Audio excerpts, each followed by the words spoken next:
Please observe the following patriotic video. Deviations in attention will be considered treason. Everybody to At Week's End. I'm here with two incredible gamers. Welcome to Geekers, Geeking Over Games. With me, as always, is Top. Top, introduce yourself. Hello, this is Top GG Gaming, and I'm here with my good friend, Arcon Blackfeather, Mr. Blackfeather. Hey, how's it going, gentlemen? This is Blackfeather here. Excited to be here. Excellent, excellent. My fellow demons, I, Arcon Blackfeather, captain of the SCS Lord of War and Lord of the Demons, come to you with grave tidings. Our home, the mighty managed democracy, is under attack. We have been called to defend it. We have been given our orders. We have to eliminate 2.5 billion Illuminati. I want to be clear on exactly what that means. That means we are here to the last minute. We are here to the last man. We are staying to eliminate and destroy every single one of these squids. We will make them pay. For today, we remember Angel's Venture, Moridesh, Ibis. We remember Widow's Harbor, New Haven, and Peeling 5. We remember Mars. Gentlemen, it is time to dive for democracy, for freedom, for liberty, for peace and prosperity, for Super Earth, and most of all, managed democracy. Let's dive, gentlemen! Let's dive!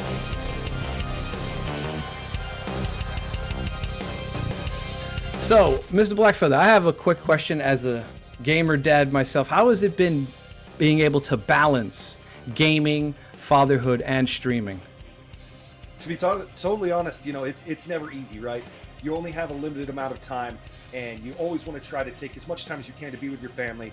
But at the end of the day, you have to make time for your personal hobbies. You got to make time for yourself. And so I try to balance it by making sure that I give, my daytime hours to the family as much as possible. And then, at night when it's time to tuck the little one into bed, that's when I get to come down here and spread managed democracy across the galaxy. Democracy, of course, sir. That's excellent. And by the way, how are the demons of democracy doing nowadays on the war front? Oh, absolutely amazing. We are growing at an exponential rate right now. Our Discord has had tons of new members come into it. We've got a big project that we've been working on with a newscasting service known as Titan Democracy News, where we launched Project Zerat, which is the Xbox recruitment, assimilation, and training project. Oh, very nice. So we've got plenty of new X-Divers who they've been joining us out there on the Demons of Democracy Discord, and we're going to be diving with them on the 26th. Their first dives will be with us, so they'll be in for a real treat. And how do you guys feel now that the Xbox is joining the Brotherhood of PlayStation and PC in the war? I mean, overall, we're very excited to have the X-Divers. I know that there's a few people out there who are a little worried that some of them are going to come in and they might feel like they're on a little bit of a high horse because they're trying to, they're going to come bail us out. But, we've been fighting for freedom and managed democracy for a long time. And the truth is we're just excited to have the backup. We're excited to have a bigger community. We want to take it to the enemies of Super Earth. Oh, that's amazing. It does actually look like we have 3 rail cannons right now. It didn't show us on the other screen, but I have had access to 3 all game.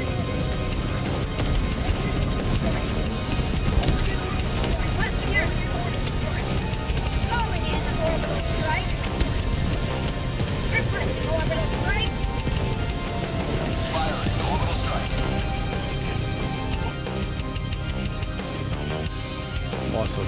CJ, do you have any questions for our... Well, as an early adopter, and I was in, I want to say on day 3 is when I joined the fight. I have to say, though, I have put my rifle down since then, before the Illuminates joined in, and I have not fought a good fight. Now, please tell me, not because of any good reason, I absolutely adored the game. Please tell me what have I been missing. Tell me why I need to come back in. Why am I going to strap back the armor? Why am I going to dive back into hell? Please tell me why, Blackfeather. Oh, man, that's a tough question. More because I'm not sure where to begin. the truth is there's currently a 3-pronged attack that's going on right now. We as the divers here have a firm belief that the attack is actually coordinated, because the bugs came in on an absolutely massive attack, and then 36 hours later, the bots came on their offensive, and then again following 36 hours later, now the squids are coming in, and so you can just look on the map right now, and you can just see all 3 enemy factions are just inching closer and closer to Super Earth. So now this would be one of the greatest times to get back into the game. Super Earth needs help. We need to defend, manage democracy with every fiber of our being. So yes, let's get back out there. Yes. If you haven't picked up your rifle in a minute, get back out on the war front and do your duty for Super Earth. No, you got my toes tingling to get back into a pod and start dropping again. Very, very exciting. I don't know if it's dead or not. Ping it. If you're not sure something's dead, ping it. If it's alive, it'll ping. If it's dead, it won't ping.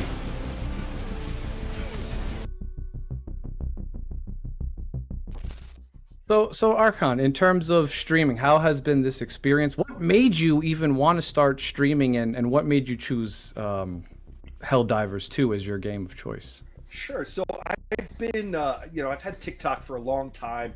I've seen a lot of other people out there going live and making content. And at first, it didn't really happen. It was watching on TikTok, swiping and hitting the like button. But then really what it was is the war on Malevelon Creek started. Yes. I was just hooked immediately. And next thing I knew, I was going to my wife and I said, I need a gaming computer. I am getting in on this war. And so You didn't have a gaming PC before that? no, I didn't. Wow. I didn't. And I went Talk out- about strapping up armor and getting ready to go to war. Exactly. And it wasn't cheap. I had to convince her to fit it into the budget. And we cracked out, and I'll send you guys a picture of my computer. Yes, please do. We got 4 monitors, so whenever I play, I've got the game in front of me. All of the streaming services are above me. Music's over here. TikTok Studio's over here. I'll send you guys a picture. We'll get it up on the screen. But it's a hell of a setup now. But that was it. That was like I was watching our brothers fight on Malevelon Creek, and I knew I needed to get involved. So I ended up getting myself a computer. I started. Just putting clips up there. Eventually, I cracked that 1,000 follower mark by following a few trends on TikTok as well. That kind of helped. And then when I was able to finally go live, the numbers just started climbing. And so I want to say I started a little over a year ago in April. So it's been, a year and 5 months now, maybe a year and a half now. And I've gone from basically just a few hundred followers to almost 3,000 at this point. God bless. Yes, that Do me a is favor. amazing. This is something that's a little bit close to me. Bring me back to day one. You got yourself set up. You got your game on. You got the software plugged in. You're about to go live. You're about to press that button. 1, what's going through your mind? 2, how are you feeling? And 3, just how did you feel? Like, was it too much? Was the anxiety ripping through, or was it no? Let's just go rocking and rolling. No, so as you can probably tell, I'm no stranger to standing up at a podium and talking, right? I could probably talk your ear off. And so it's one of those things that I was just more excited, exhilarated. I think I had a bigger worry that, that people weren't going to be interested in me, weren't going to be wanting to follow me and listen to what was going on. And so that was probably the only little bit of anxiety that I had there was, maybe people weren't going to like it, but firing it up for the first time, turning that camera on, having the game in front of me, and just kind of going at it, I was so excited, very happy for it. And over time, it just kind of took a little bit of effort for it to turn into what it is today, to learn, the types of things that we're going to capture people, the type of content. As you can see here from my shirt, "Welcome to the war." That is my phrase. When people come into when they come into my live, that's how I greet them. When Top G pops in, it's "Welcome to the war." And that's what kind of caught me when I first started looking at streamers myself, was his stream. I started watching him often on TikTok. I actually got the flag from a giveaway signed by him as well. He had a beautiful, awesome giveaway when he started, and I was very lucky. I almost never win anything. I was very lucky to win that awesome Super Earth flag. So I gotta thank Arcon for that as well.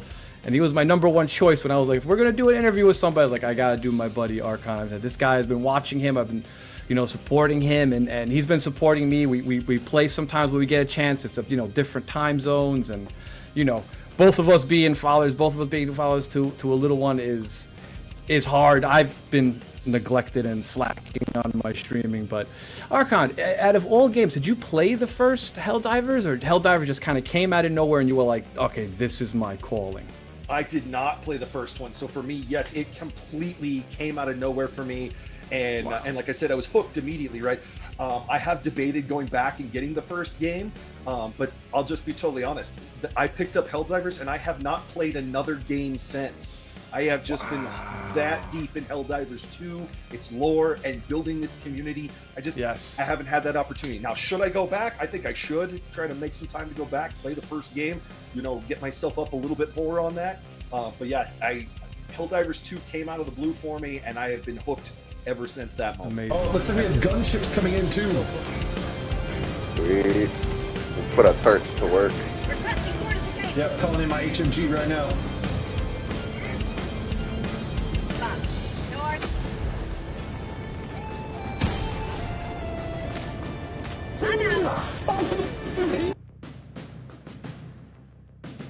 So before the PC, before Helldivers, what kind of gamer were you? Did you even play games? Were you a console gamer? Was there anything like that? Yep, I was a console gamer. I've been on the Xbox for a number of years. Halo was my game. I've been there since the first one, Combat Evolved, came out. Even maybe until you've played every single one, even to this day, you've caught up the entire series. The entire series. Truth be told, I fell off after 3. I completed the original trilogy. ODST. ODST we did. Reach. I'm just talking about the original Halo trilogy. So we had the trilogy. Okay, yes. ODST was great. I actually really love Reach. Reach is actually my personal favorite of the entire bunch. But amazing. I have to say, 4 complete is 4 with Locke. 4, I think 4 lost me, and I was just couldn't, and I haven't picked up a Halo since. Yeah, I was purview to ODST. I would say of all the games, that one is probably my favorite, just because of the setting. I will agree. I think Reach probably has a slightly better story, but for me, ODST, you drop in, you get knocked out, and I think you come back 12 hours later, and essentially the battle is over, and you lost. And you have to find your team. And for me, that was such an amazing moment of storytelling that you had to go and find your team after the fact and save Earth.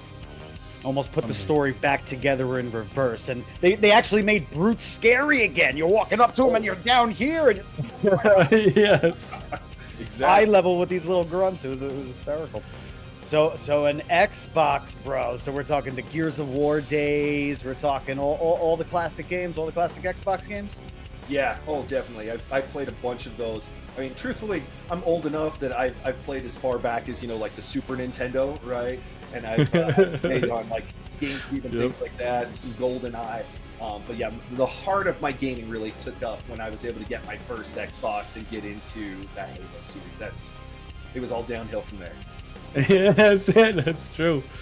Also a question. So we're also besides games, is there any movies or anything like that in terms of fantasy lore? Are you a Warhammer guy? Are you the 40K stuff? Are you into any more like Starship Troopers? Obviously being another, I would say, a big one for us. Helldivers guys. That's a pretty, feel like it's a comparable movie close to it as for the game. Oh, if you're not a Starship Troopers fan and you saw that trailer for Helldivers for the first time, that's what drew me in. That's what pulled. I want bugs. That's all I wanted to go in. It's a bug planet. That's yes. It's an ugly planet. A bug planet. Exactly. I was ready to drop and kill some bugs, but that was pitched to you. Sorry, Blackfeather, I interrupted. Oh, no, you're good. I absolutely love that movie. I'm a huge sci-fi person. I'm probably going to take a little bit of a different pivot here, but like Star Trek, Star Wars, Battlestar Galactica right there. I can watch that stuff on repeat over and over again. And I'm talking even the classics, right? The original one with Captain Kirk is a little on the old side for me. That Next Generation is peak. Next Gen. That's it. It's peak. Jean-Luc Picard. Yep. I love. That's like I used to watch. What was it? They had 15 seasons, I think, right? 15, 16 seasons of the Next Generation, and then the plethora of movies that came after. Like that was my go-to. Yeah. Unbelievable. All right, so sci-fi, very awesome. Is there any movies that really stand out to you in terms of that impacted you as a younger person? Oh shoot, that one's gonna be a tough one. Because like again, those are the types of movies that I've loved sci-fi. I've been a huge fan of. I love a lot of the sci-fi stuff that comes in with like Will Smith. Okay. So like, iRobot was a big catch for me. Not a bad movie. Not a bad movie at all. No, ironically, I thought the movie was better than the book. See? Okay. I read that book and I actually thought the movie was better on that one. Alec Tunick is the robot. He does all the he was in Firefly. He does all the mocap stuff for Star Wars now and things. Very very cool show. Aw, damn it. We're gonna have a drop. 106. I have visual on the extraction zone. This is Pelican 1, preparing for touchdown. All right, guys, let's move. Push the extra. Let's go. Preparing to depart. No longer than 20 seconds.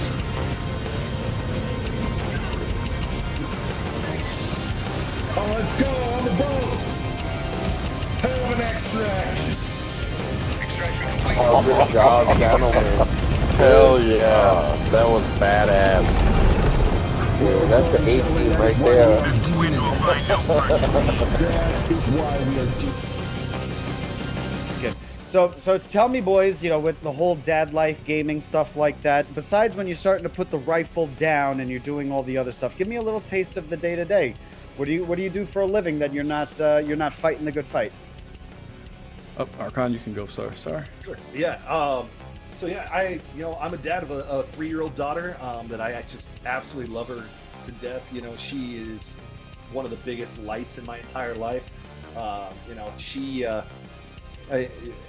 She's just the type of kid that just wants to do everything with her dad, right? And that is just one of those big things that always pulls on my heart, right? It's constantly hey Dad, come to my room, come play in my room, right? Or she'll come and jump on top of me and take her hands and kind of swing at me a little bit and say, I want to fight, right? Yes.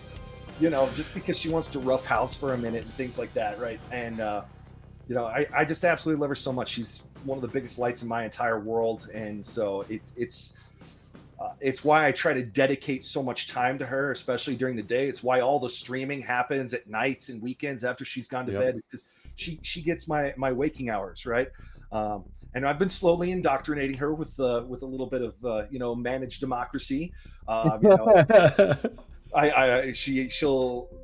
be Star Wars and the good stuff. Oh, absolutely. Halloween's right around the corner. Hopefully there'll be a cool little outfit in the future. I'm hoping so. And that is unless she picks Bluey, right? Yep, my little daughter the same way. She likes her Blueys, and she's being obsessed with dinosaurs. My daughter's also 3, and she has just obsessed with dinosaurs. T-Rex, Bronchiosaurus. Every time I see a dino, I gotta buy her a dino.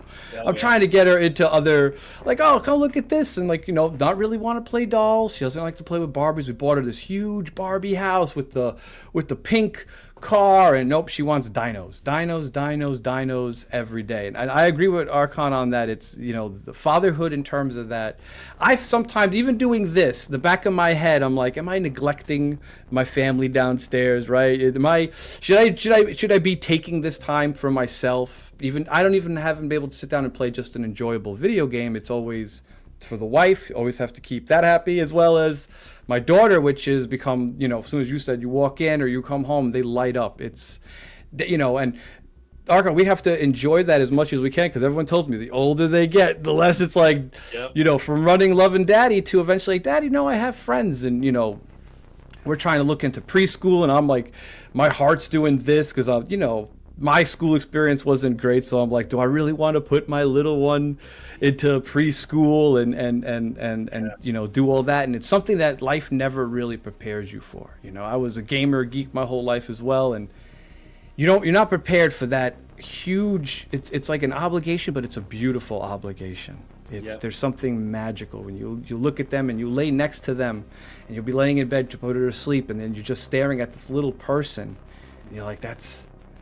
my mini-me in a sense. It's an incredible feat. It really is. And then, I'm lucky us guys are able to do this. That's why I try to support my fellow dad gamers, my fellow dad streamers, because for us it's hard. We're not like some of the other guys that are able to just play 8 hours a day and stream 8 hours a day, right? Blackfeather, our time is limited, and we have to make the most out of the time that we are given between everything else. Absolutely. I have a phrase, and you've probably heard me say it 1,000 times, right? The best way to fight tyranny is with a strong economy. And that is something that you can apply to many different facets of your life, right? And one of those strong economies is, your family and taking care of them and taking care of your baby, right? And if you have done that, that is what allows you to then have the few hours that you do get out there and go stream, right? Yes. My hope is that I'm going to spend enough time, taking care of my baby and raising her and giving her those opportunities and building that relationship with her, so that in a couple more years, when she gets just a little bit older, she's going to come back and say, "Hey, Daddy, I need a computer too." Yes. Oh gosh, I love that. That's The flag so boldly waved. Throwing grenade. A silent hour life it gave. To soil and stone, to skies that bleed. Oh, super forever free. The weight of stars, the call of fate. No time to doubt. No time to wait for Super Earth, for all we hold. Through fire and ash, through night so cold, we give our breath, we give our hand for Super Earth. We make our stand.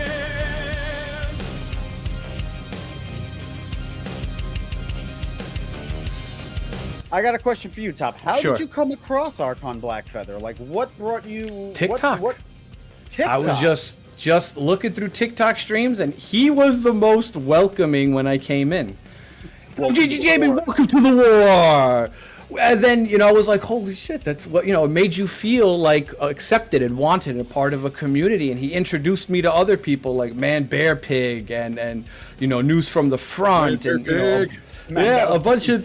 a bunch of these guys. And, and then I got a chance to actually play with him on stream and be a part of the Demons of Democracy and roll together and run together. And it became a communal thing.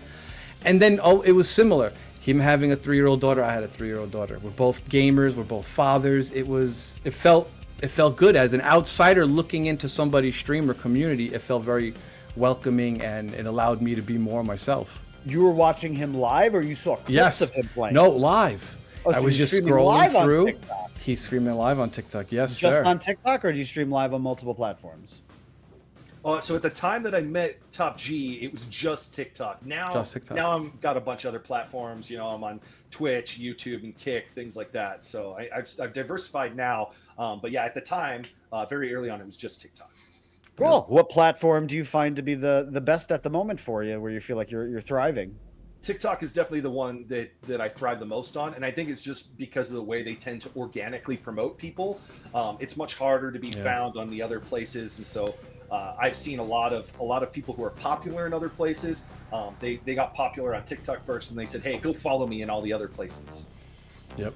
Do you have to use all the code words when you're doing stuff like Purple App and all these other things when you're promoting other channels? when you're live, you got to be careful, particularly with saying the word Twitch, right? They monitor that one because they know that a lot of people have used TikTok to advertise Twitch because you can make you essentially make a little bit more money on Twitch. And so they do monitor that. If they hear that word, they will very quickly restrict how many more people will show up in your live. Well, I'm a dark fantasy author, an indie author, and I deal with some heavy subjects in my book. So in my first foray into social media, I had no idea that there were certain words that were bad words not to say on men. I was getting shadow banned on so many videos until all right, I gotta start making up words to start doing stuff. Well, and I totally get that. It's actually, I'll tell you, it's one of the more difficult things that I deal with, right? Because I fell into this brand that we are the demons of democracy, right? And I really like that. But TikTok doesn't always necessarily like that, right? And so I have run into times or like I've made certain memes. For example, I'm sure you guys have both seen the meme of the Helldiver with his hands up like this, and it says absolute democracy on it, right? Yeah. So I took that image and I modified it a little bit, and he's basically in the same pose, but it says absolute demon, right? And so when I get like some other creators who are part of our group, right, they post a clip that's really amazing, I'll go in there, and I've been known to like throw that picture in there as our take on that, right? Because we're the demons of democracy, and TikTok has been very quick to shut that off. So it is one of those things that like I absolutely love like the pattern we go through, but TikTok doesn't always necessarily like that. Yeah. Which no, it's very rough. Maybe I'll take this one step further. So Top G, I don't know if you remember, right? Yeah. But demon is actually an acronym. Do you know what demon stands for? Oh, it was no, I don't actually. I don't remember. I know you did have an acronym for something. What was it? Democracy or something like that. I don't remember exactly what it was. Deep Execution Military Operation Neutralizer. There we go. I like that. There we go. And would they monetize you if you put the dots in between it? Then would it be considered demon, or is it? I should try it. That's actually a great idea. I should definitely try to put the dots in it and see if it doesn't like snap it. Yeah, just cut you off because of that, which is true. They are very tight on each other. Have you gotten affiliated on Twitch yet? They just actually very recently sent me information on how to monetize with them. So I've got to look through that and get that set up. I'm not fully affiliated with them yet. I don't think I have quite enough followers, but that's definitely on my list. We're pushing. Guys, everybody drop this man that follow. We're gonna do a quick plug over here. Drop that man, get him affiliated. Let's do it. It's for just off the subject on Twitch. Affiliated is good, but bad, if that makes sense. I thought it was like, yeah, I'm affiliated, but now I have to run commercials. I have to do all these extra things on my chat and to my channel, which I don't feel. I'm a small creator. I don't want to be running commercials, every 10 minutes or, the most you could do is run three 1-minute commercials per hour. And that's the minimum to not have pre-roll ads. So like somebody joins your channel, they have to watch an advertisement before they can even watch your stream. And I feel for, you got I have 100 people, maybe 150 people on Twitch. That's not doing anything for them to want to find me on there or anything like that. So that's something I'm not 100%. I feel like Twitch maybe could help the smaller guys out. Like shouldn't have to bombard it. I don't care for the 1 cent that I get per recording. I'd rather have people come in, enjoy the stream, be a part of the community, and who cares about making money? That comes later. You know what I mean? That could all be a part of it later. I don't want to run ads, but you're kind of pigeonholed to running ads, which, not to sound like I'm looking at their competitor, but TikTok doesn't run ads, and Kick doesn't run ads. And I think you can make some pretty decent money with Kick too. Like, yes, you get like 50 followers or something like that, and all of a sudden you're making like $16 an hour streaming or something like that. Yes, so, they're a different. 100%, right? But yeah, it's way more. It's definitely looking at it from a streamer's point of view. That is, does it pay to be on that purple app anymore? And every time I try to when Mr. Blackfeather's on, I try to open up both platforms, support on both to try to get the revenue, but it's very hard to be seen on those platforms versus, I feel like just TikTok is better. I mean, Queso is also a case in point who wound up making it big on TikTok.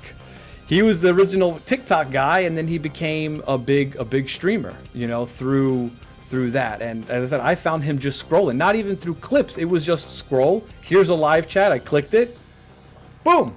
and you kind of get thrown into the world, and they let you see who's joining, which the other platforms, you don't know who's joining, you don't know who's watching, you don't know who's liking it. So, to figure stuff like that. So I don't know exactly what other you've been using Top G for your streaming, but I've been breaking more and more into OBS, open broadcasting software. And I mean, it's some very powerful software, but there's a pretty hefty learning curve to it. And so some of those things I have like slowly been able to figure out, like how to display who is in the live for whenever you're on like Twitch and YouTube and things like that. I mean, it's not perfect, but like that possibility is there, but it's difficult. There's a lot of learning curve to learn how to really, use those plugins to their advantage. Yeah, to maximize it. Yeah, right now I've mostly been on Twitch. When I do go on, I try to stay on Twitch. I try to do TikTok as like the secondary to try to funnel people over to the other side, which, like you said before, you have to be very careful. You can't even show banners of Twitch. So if like you have your Twitch chat popping up, or you have your how many Twitch viewers you have, TikTok sees that, they're going to take it down. Exactly. They're going to put you towards the bottom, and they're not going to show you. Even when you're just scrolling through your phone, looking at clips, you might run into a live person instead of a clip, which is, to me, such an amazing way to be found. And as how I found Mr. Blackfeather and the Demons of Democracy.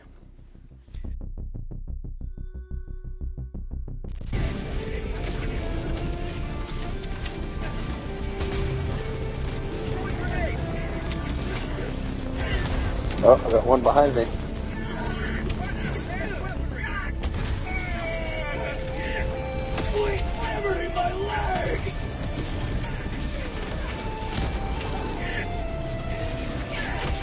Behind you, Arcon. Calling in reinforcements.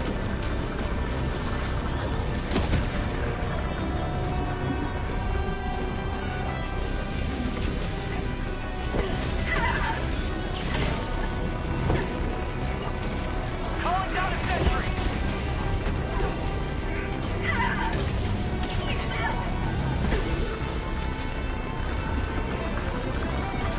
Requesting tactics.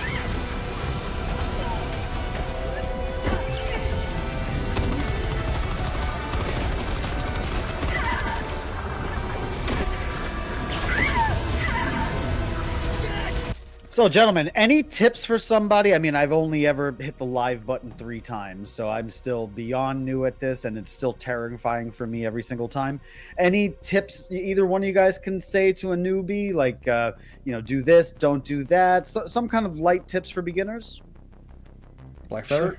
Yeah, so I would say there's 2 things that I have done that have really helped me out. And it was, first is whenever I go live, I have a backup account that I will then log into that live and listen to it, so that and sometimes you'll even see me when I'm live, right? I might pick up my phone and hold it next to my ear for a second.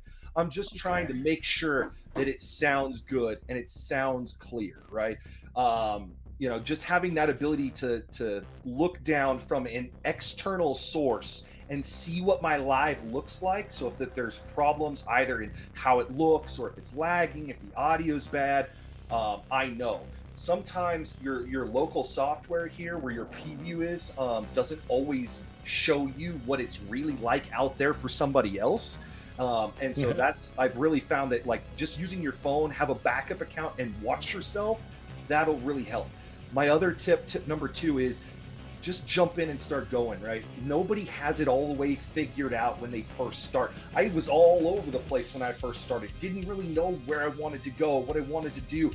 And the truth is my community kind of helped shape that a little bit. As I started playing more and doing more things, the phrase "Welcome to the War" just kind of came to me at one point, right? I just finally said it in the chat, and all of a sudden I was like, it's stuck. That's it. Like, everybody, I'm going to welcome every single person to my live into the war, right? This is it. This is why we're here, is to keep an eye on the war, to support managed democracy. So whenever people show up, it's welcome to the war.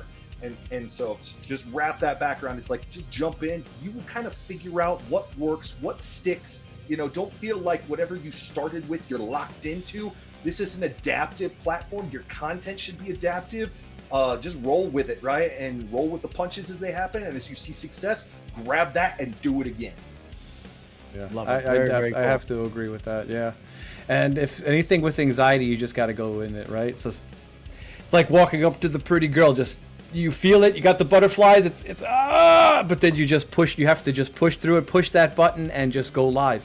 And you might feel like, anxious. You might have people coming in there and trolling you. I've had trolls. I'm sure Arcon have trolls. We've all had trolls. People come in there and say all kinds of things about your personality. What are you doing? You're too old to be playing video games, Grandpa, or whatever.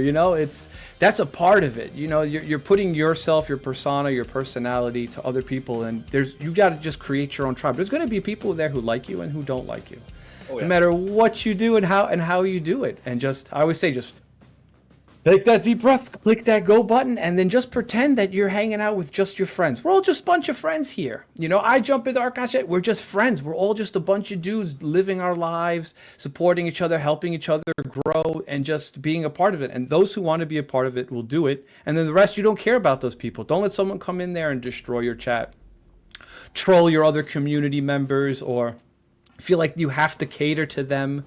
There's people like that who will join and they feel like, if you don't say who I am every time I join, or you don't, welcome me, people forget you're in the middle of playing. You're trying to keep an eye on chat. You're trying to keep an eye on a lot of things. You're making sure your stream looks good. It's not crashing. It's not ugly.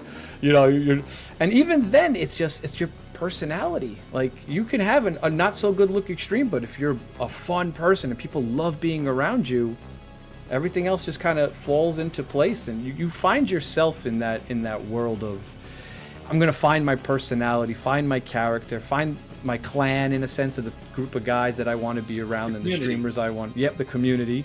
And then just the money has to be the last thing, right? That's, if you're gonna be like any of these FaZe clan guys, any of these dudes, and I'll call them out on their names with that, if you're about the money and it's about my donation, it's, yes, thank those who give. You don't have to give to come and watch and hang out, but it's so welcoming, it's so appreciated. I guess I'm putting my time, my energy, my love into something, and it feels good. And you thank those people, but they also don't then own you in terms of that, because it's not like, well, I gave you $1, now you owe me. It's like, well, no, we're all friends, we're all family, So yeah, I keep telling you to do it. Yeah, you're absolutely right. I try to make sure that the money is never the focus, right? It is absolutely about building the community, right? Because if you're having a great community, then people do want to send you gifts, right? And then they do want to subscribe because they want to get in there and they want to die with you and things like that. Yes, right? But that's not the focus. If you build the right community, all that other stuff comes later on, and that's the stuff that ends up in your pocket later on. That then I try to reinvest, right? Like, every time I pop into someone else's live that I know that they, sent me a heart me, I'm back there sending them one too, right? Yes. I want them to succeed just as much as they helped me, And a little bit on your topic too earlier, like, sometimes you get trolls. I like to lean into it a little bit, right? Like, there you go. I have a follower. Is it okay to say his name, or what's? Yeah, we can edit it later if you don't want it, but say it name for now. Don't worry. So I have a follower out there. His name is Carl. All right, and when we first popped up and I first started leaning into, like, we're the demons of democracy, right? He started giving me a little flack at first. It was like, oh, is there an angel out there? Super Earth Angel shows up, or the angels of like, he just started like messing with me at first, right? Right. And I just kind of leaned into it a little bit with him, of like, we're absolutely the demons. What you're doing is undemocratic, and then and that, funny enough, kept him coming back, right? And so then, as he kept coming back and interacting more, eventually I say the phrase, let them come, let them brawl, let them face the insurmountable might of the demons of democracy. And I say that for him every time he shows up in the live. And you know what? He shows up every time. So sometimes you just got to lean into the troll a little bit and make it. This is for you, Carl. This is all for you. Come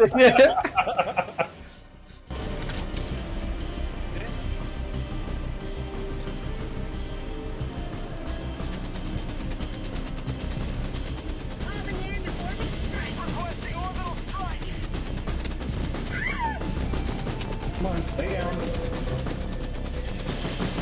Good hit, good hit.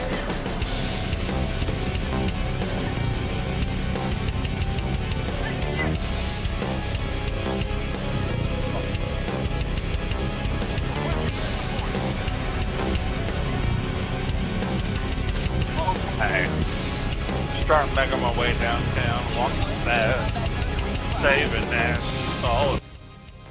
So speaking, since we're still on the whole thing of beginners tips and everything, because we got a lot of new divers coming soon, do you have any tips for fresh players? Guys who have never stepped foot into a pod, who have never taken that first dive before, who's going to do that god-awful training course that they make us do. But if you have that, do you have any tips for these new guys who are about to join the good fight? Absolutely. Find a veteran diver that you love and trust and stick with them. They will show you everything you need to know. Because you're absolutely right. There's so many aspects of the game that the Arrowhead doesn't necessarily teach you, right? The training is very minimal. It's, how to fire a weapon, how to throw a grenade, how to call in a stratagem, and then that's it. And you're basically done, right? How to dive. That one's important too, right? But once you kind of get the 10-minute training course out of the way, everything else after that is learned by experience, right? So for all those new guys that are coming in on the 26th, find yourself a veteran diver that knows what the heck they're doing.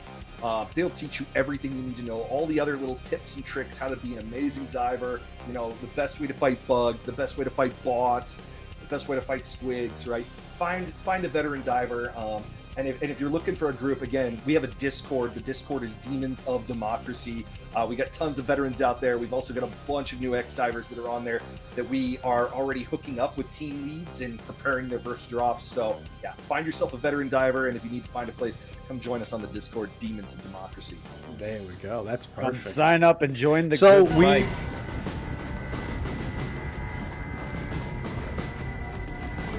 Hey, good to know. Cars don't stop them. But it blew up anyway? Oh my god, that's hilarious.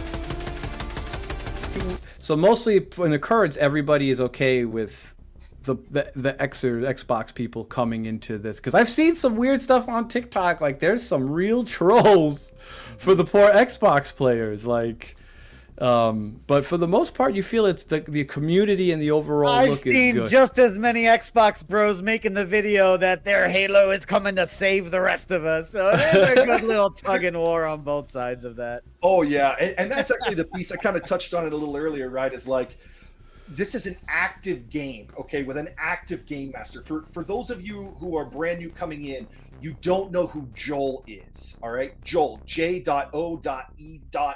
It's an acronym. We don't actually 100% know what it stands for, but Joel is essentially our game master. So you have to think about Helldivers is more closely related in some ways to playing D&D than it is playing a standard first-person shooter, right? This is not like your old-style Halo games or Call of Duty or old-style Battlefield where you have a storyline, and once you play that storyline, it's over, right? That's not like this. We have an active story with a game master that is telling the story. So the current situation, the reason why this three-pronged attack is going on right now is because Joel is turning up the pressure on purpose. He wants this to be a heroic entrance for you. He wants you guys to feel like you're coming to save the day. But I will say, as a proud veteran diver that's been around for a minute, just know, like, we've been holding the line for a long time. You're not necessarily like massively coming in to save the day. We are very excited to have you, but we have a lot of experience. Trust us when we say, follow us. We will help you because you are coming into a war. Oh, yes. I mean, so besides for new divers that are coming in and guys like me who are going to re-sign up and restart the good fight, what about you guys who have been invested this deep since day one? Is there anything new out there for you? Is your ship fully done? Obviously, there's no stratagems left. What keeps you playing? What keeps the thirst there for you? Well, the new war bonds, like, this is one of the best parts too, is with it being an active game, there's new content that comes out all the time. So there's a specific ODST war bond it's a little bit of an add-on. It's an extra purchase that for the new divers, if you're not aware of that, that's not inherent into the game. That is a microtransaction that you'll have to purchase. Now, there are ways in game to grind enough that you can earn those war bonds without spending any more money aside from buying the initial game. But those war bonds, those are constantly adding in new armors, new abilities, new weapons, things like that. There also have been hints that there will be additional ship stratagems on the way in. If you follow the story closely enough, you will see that we've been doing some work to like collect samples from specifically the Gloom, which we can dive into that if we want to, but that's a part of the game map. But we've been collecting samples out of that area in hopes of being able to upgrade our destroyers. I believe those are hints from Arrowhead that additional upgrades for the destroyers are on the way in. Explain the Gloom. I've been out of the game for a while. Explain the Gloom. Okay, so we don't actually know a whole lot about it, but the Gloom is essentially this really thick spore cloud that is covering a vast majority of space right now. And it grew to a fairly significant size. It is on the Terminid front. It is believed it is produced by the Terminids in some fashion. We don't fully know how yet. We haven't gotten far enough in the story to know. At one point, it actually covered a pretty significant portion of the map, and we had to do quite a bit of fighting on the bug front to try to reduce that a little bit and push it back. But very recently, we have learned that if we collect enough samples, that the Ministry of Science on Super Earth can then use those samples to enhance our destroyers and allow us to do deeper expeditions into the Gloom to see what's going on. And the main thing that we can see currently is just that there are enemies inside the Gloom that only exist in the Gloom that are much more difficult to fight. Also, your visibility is near zero, so it can feel a little bit like a horror game when you turn around and all of a sudden there's a giant Terminid in your face. Oh, that's awesome. I love that. It's challenging.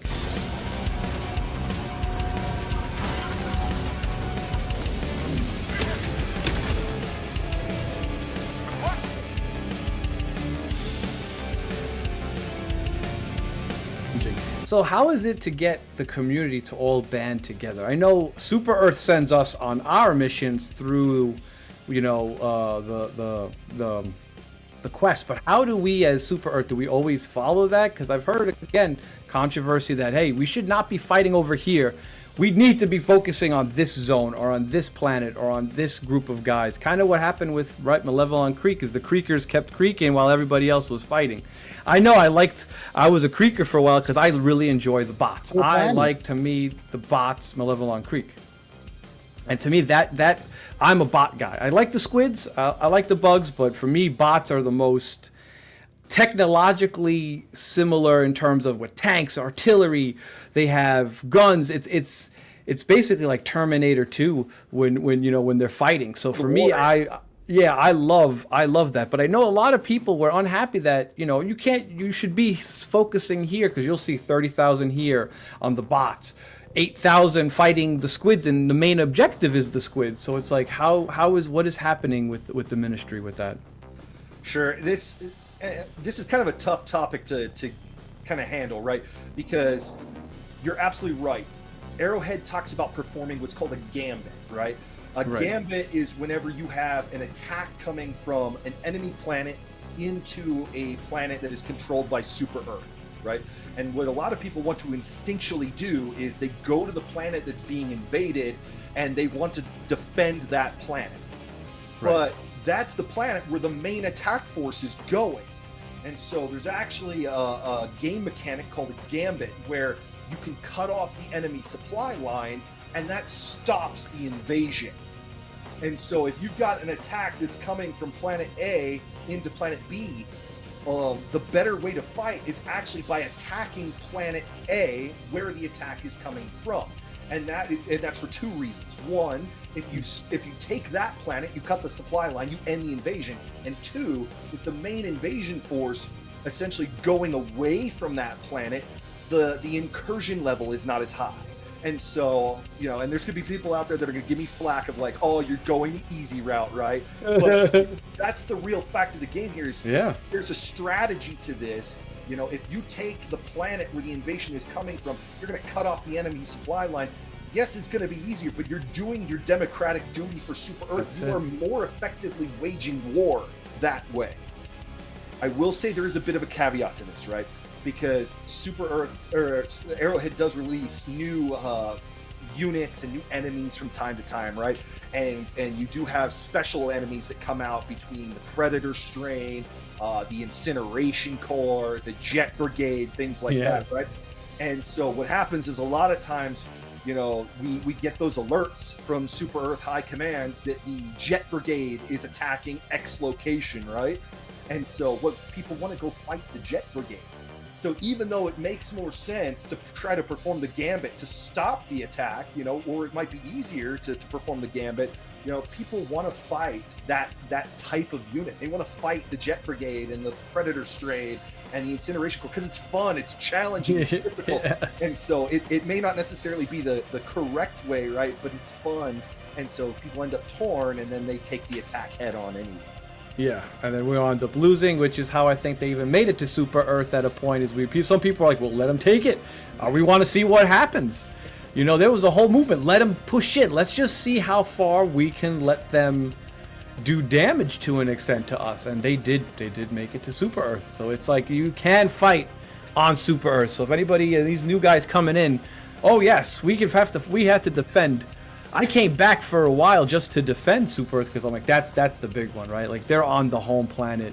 This is like, bring up another game, Mass Effect 3 in a sense that, you know, these are the Reapers have landed on the planet kind of situation, you know, like that's what it felt like. You did feel that this is home. There was you know, civilians running around, like the kind of special forces police force that they had that weren't Helldivers there running around and shooting, and you felt like you were a greater part of a war. Yes. Super Earth Armed Forces. Yeah. So yeah, and that makes you feel, and I know they're still waiting. We're still waiting for like clan guild areas where we're able to gather together to have bigger 4-group squads attack an area, and you know, this game is planning on still growing from what I've heard. I mean, when you look at what's the artillery and what they even have tanks in the first game, you know at some point we're going to be getting more and more goodies. Yes, fingers crossed. I mean, if this should really show. And I'm honestly, as somebody who's a PC gamer, I'm kind of happy that we're getting rid of the whole console wars. Is this the end of the console wars? Like, is Helldivers the one that's kind of opening the door, saying, listen, we can play all together, PlayStation, Xbox, PC, we can all be one big family? I hope so. I honestly hope so. Like, I was an avid Xbox person for a very long time. You know, not that I didn't like PlayStation, but it's, you know, not everybody has the ability to buy every console. And so I hung on the Xbox side for a long time. But I'll tell you, from the day that I went over to PC and I learned, like, okay, I have access to the Microsoft Store. I have access to the PlayStation Store. I have Origins and EA Games and Steam. All of a sudden, it's like, what can I not access from a computer? And that's when I realized, I was like, I'm never going to buy another console again. Yeah. PC gives me access to all of it. You're here first. But yet, all you play on PC is Helldivers? There's not a single other game you're playing? You have a zero Steam library? If I look at your Steam library, it's empty? No, I do. There are a few other games out there in the Steam library, but the truth is I haven't touched them in a year and a half. You know, if you look up there at Steam, I always think it's really funny, right? Because whenever you pull up Steam and you go through your library and you select Helldivers, and it props up the screen for Helldivers, right, and for the launch button. And it gives you up there, and it has your hours, and it says. I was just gonna ask, what's your hours played? Should I look really quick? I could. Yeah, go for it. I'm gonna go for it. Yeah, this one I always think is hilarious. So it says you have played this game for 1,283 hours. Would you recommend this game to other players? I think so. See, that's awesome. At one point, right top, isn't one of your games switched to days after you've played it for so long? It actually tells you how many days it's played. No, most of them are still under hours. And I'm like someone who played like Dota 2, so I got like 5,000-6,000 hours on one game. But the game is old, right? The game has been out since 2009. That's part of PC gaming. You never truly get rid of your games. Yeah. Yes. And Steam, I couldn't live without Steam. Like I was, you know, with Steam since Half-Life 2 came out and launched with Steam. There was only Steam. There was nothing else. There was no Origins. Steam was number one. Comes with the question though, they can turn it off. You can always go grab your console and grab your discs and grab your cartridges and all that, but the day your license is expired, they can turn that off. Well, most consoles are that way now. A lot of the newer consoles, you just download it. You don't even buy the hard disk anymore. No. It's just a download. So I argue those are going the same way. You might as well be on PC and have it all. Oh, come on, get on me, you son of a... Oh. I got the truck.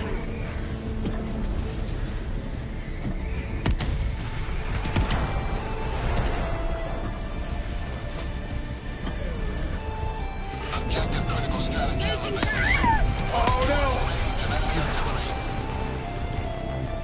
Calling in reinforcements. Calling in a hell bomb. I don't know if I'm making... Oh, shit. You're gonna make it.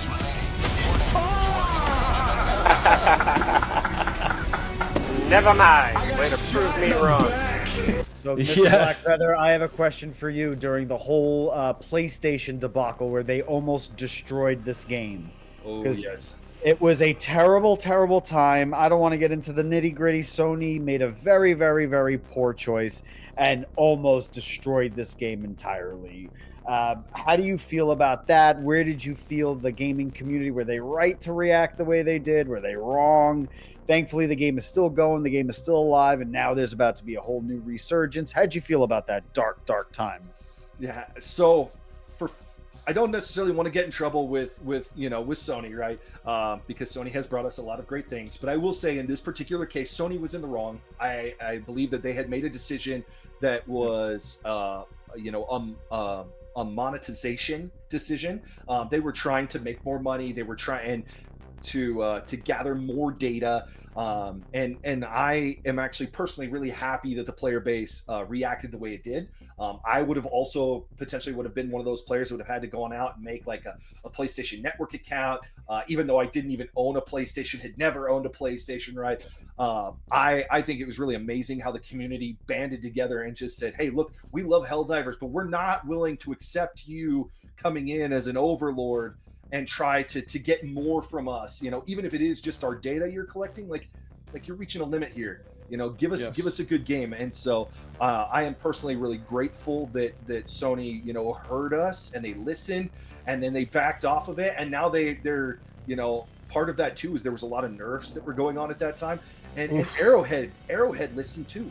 And they realized that, we don't want the game to be balanced for balance sake, right? We're out here for the big explosions and the good times and the accidental friendly fire. Let us have it.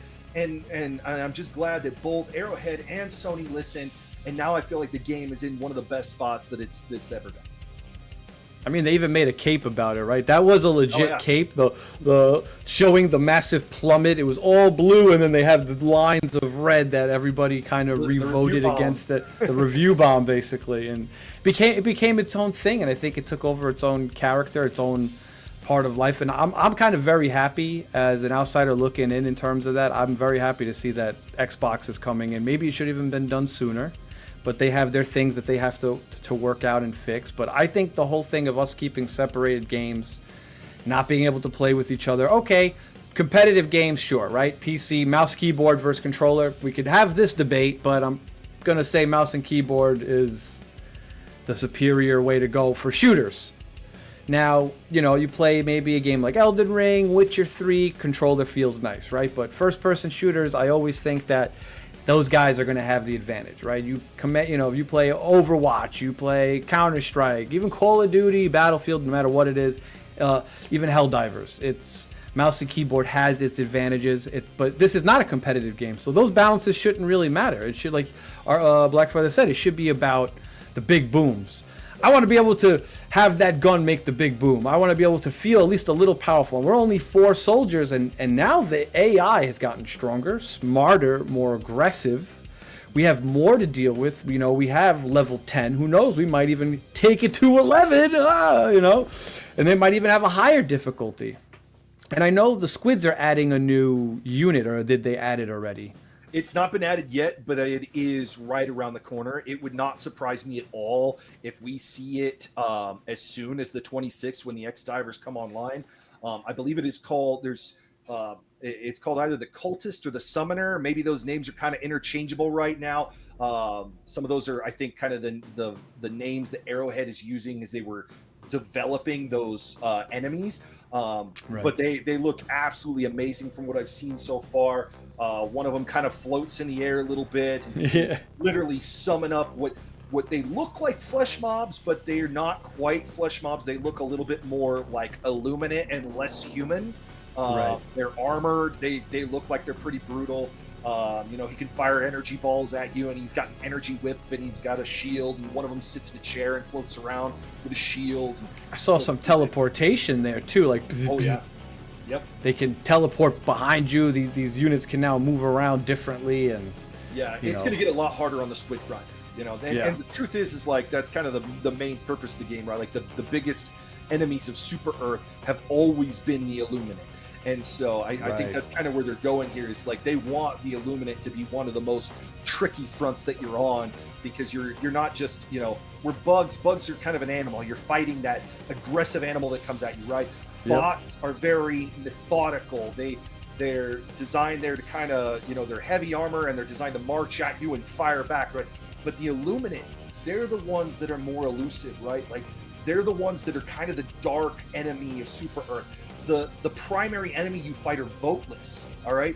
Voteless are basically zombified humans. These are people that they have taken and brainwashed, and they're sending back in you at like a zombified form, right? Humanity has never really faced anything like this. It's terrifying.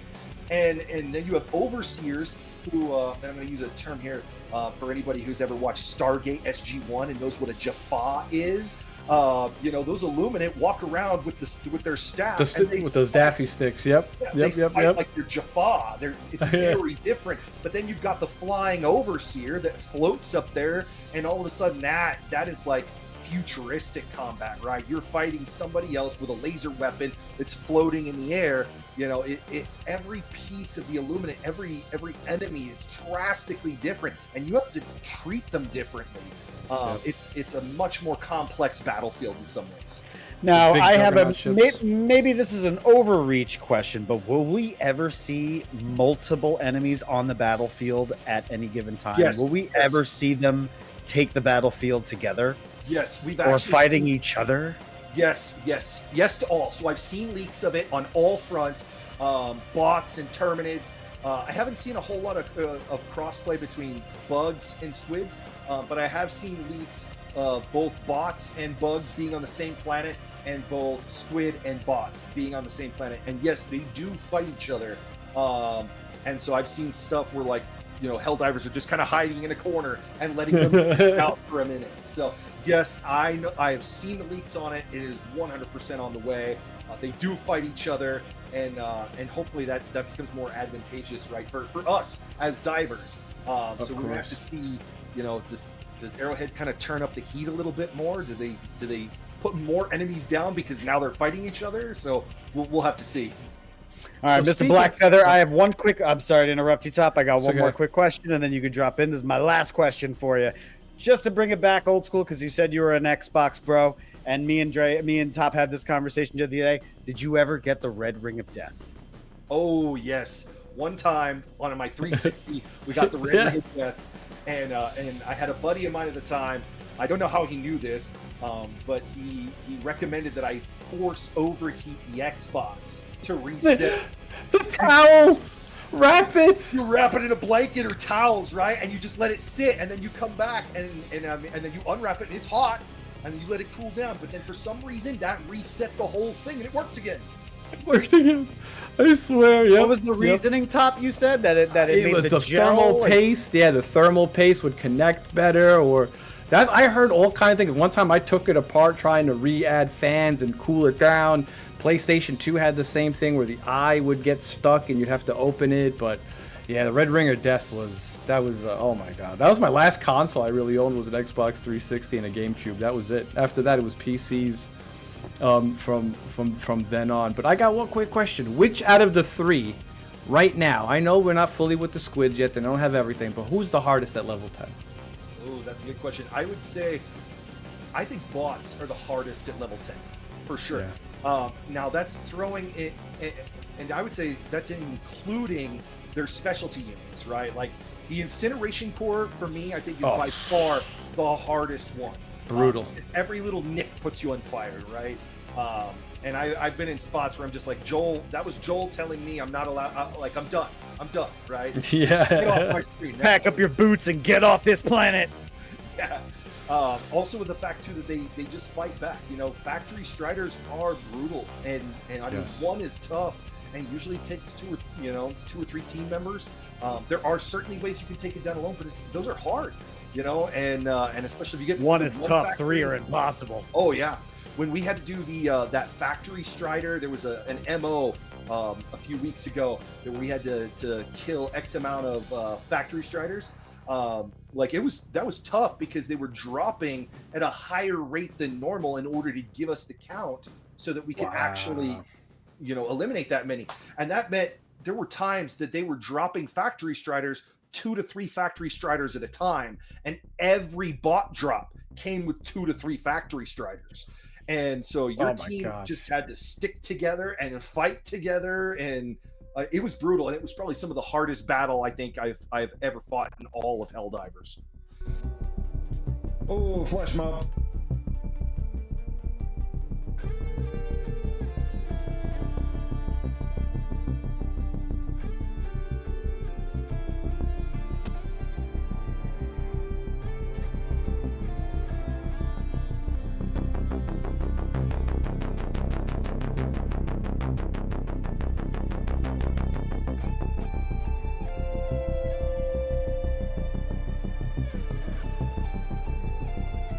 Yes!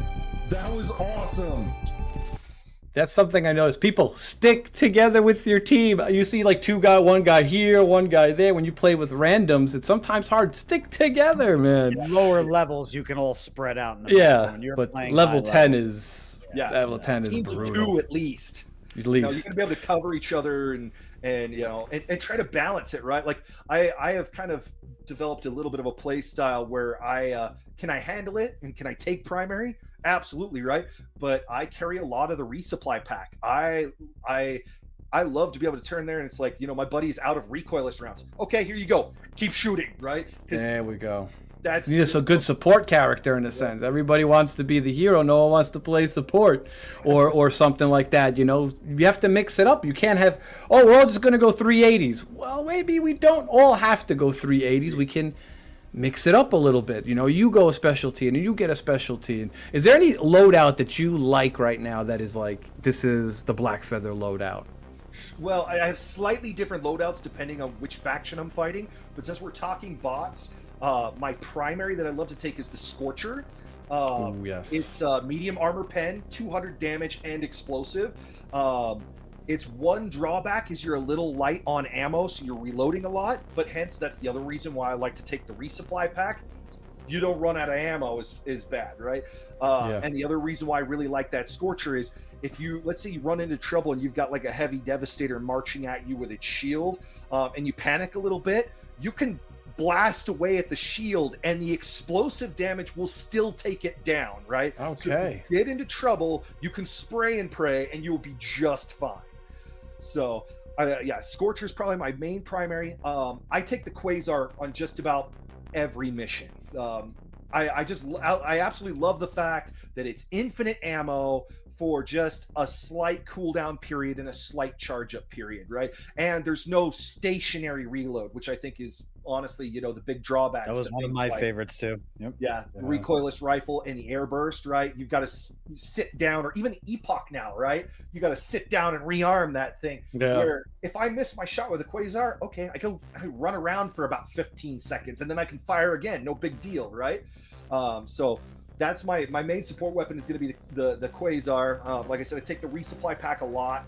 Even on the bug front, I'll take it a lot because you use a lot of grenades. My primary grenade I use on every mission is the pyro grenade, hands down. I think it is the best grenade out there. Even for bots, the fire will. Bots. Well, because here's the reason why is the pyro grenade, the sparks that come out are heavy armor penetration. And so that is one of the number one ways to take down a factory strider is you just toss the pyro at its feet, and the heavy armor pen destroys the feet, and it comes right down. That's not the one that's with the spikes here, right? That's not the one with the spikes. That's that's thermite. So you're talking about thermite. And thermite, I would say, is probably grenade number 2 in the game for me, right? Again, you love thermite because it does just an absolutely insane amount of damage. I think it's like 2,000 damage that comes out of that thing, and it sticks to the target. So it's a great thing, like a Hulk's running by and you go, here's a thermite, and then you can walk away, and that's done, right? So thermite is certainly not a bad option. It's just number 2 for me because I feel like you get more uses out of the pyro grenade. And what I mean by that is, like, let's say you've got a bug breach, right? So in this case, I don't use the pyro grenade on the Bile Titan. That doesn't do anything for the Bile Titan. But you get a bug breach, you toss a couple pyro down there, they just spin there and, launching fire and sparks everywhere, and your bug breach is done because everything that comes out is instantly incinerated.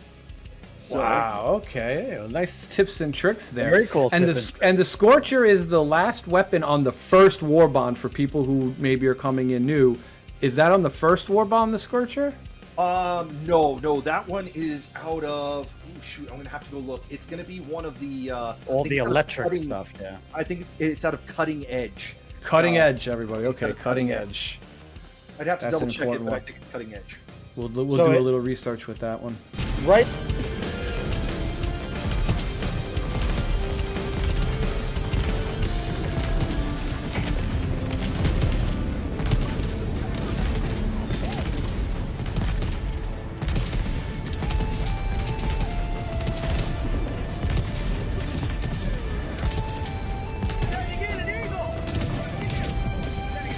Not yet.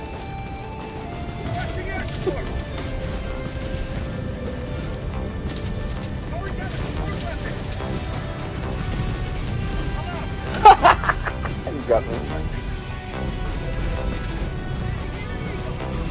Yeah.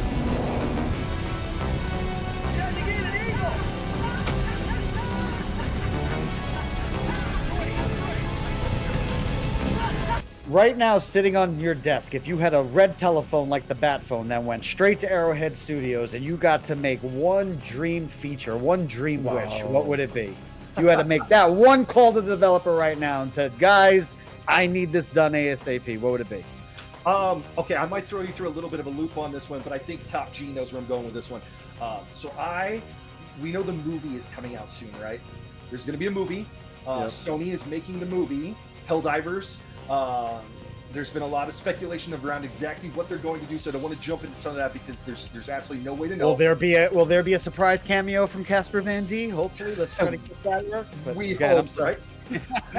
But I have a speech that I say on the first dive of every night, and so it's called the first dive of the night, right? And if it's okay, I'm going to just say it. Do it. I would love to have this in the movie, right? I would love to have somebody out of it. Doesn't even have to be me. Like, I know if I got in the movie, that'd be awesome. But to have like a character stand up there and do this. My fellow demons, it is time to dive for democracy, for freedom, for liberty, for peace and prosperity, for Super Earth, and most of all, managed democracy. Let's dive, gentlemen! Let's dive! That's it. And that's the way we should end this right now, is on that high note right there. Go to sleep. Come on. There he is, he's done. And now he's flying. He's airborne. Absolutely beautiful. Mr. Blackfeather, thank you, man, for stopping by. Thank you for coming in and doing this with us, man. I so highly appreciate you being a part of this and being our first, Gamers Geeking Over Games interview. And we hope to have more of these. We're trying to create more of this and bring more community to us streamers and gamers. But please let everybody know, where can you find them? Where can I find you? Because this is my first introduction to you, so how can I look you up? Well, give me all the channels. Give me all the places to find you. You can find me on TikTok, Twitch, YouTube, and Kick. It's all Arcon Blackfeather. I'm the Demon Lord. You'll find me there. There we go. Very, very cool. Thanks for inviting All me. right. I really appreciate it. Oh, you're no, so it's been awesome, an man. absolute blast. Well, I just came in.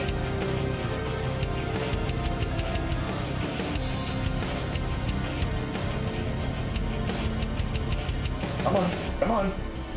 Come on, Mr. Factory Strider. Go down for me. I got him. Oh! Thank you, gentlemen, for joining me tonight. Top, please say where everybody can find you as well. Find me as well on Twitch at Top GG Gaming TV, TikTok Top GG Gaming, Kick, YouTube, Rumble, Kick, all of them. It's all just Top GG Gaming. All right. Well, thank you, boys, for joining me. My name is C.J. Amato. This has been Gamers Geeking Over Games at Week's End. Appreciate you both. Thank you for episode 1, and hopefully we will do this again. Thank you, boys. Oh, don't die, Gibbs, don't die! That's 3 Factory Striders. Call me in, call me in! Call me in, and then we gotta get out of here.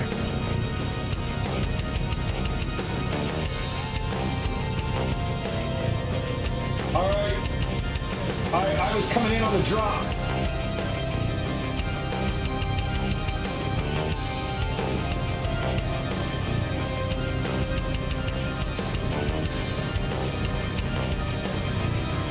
Thank you for your attention. Welcome to the war.